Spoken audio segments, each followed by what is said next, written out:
To begin, press the Windows key and the R key simultaneously to open the Run window.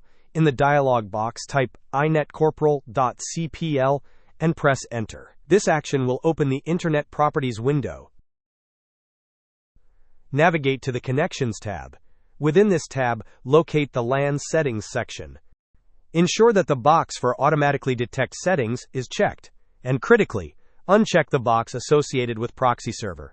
After making these changes, click OK, and then click OK once more to apply them. If the problem persists, the next solution involves performing a network power cycle. To do this, first switch off your modem, your router, and your computer. Begin by powering on only the modem. Wait patiently until all the indicator lights on the modem become stable, signifying a successful connection. Once the modem is ready, switch on the router and again, wait for its lights to stabilize. Finally, power on your computer.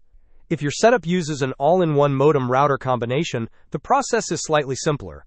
Power on the router, wait for its lights to stabilize, and then power on your computer.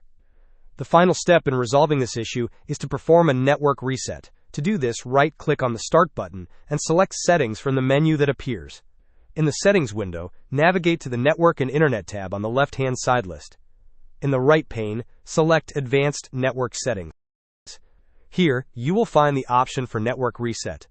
Click on this option, and then confirm your decision by clicking on Reset Now, followed by Yes.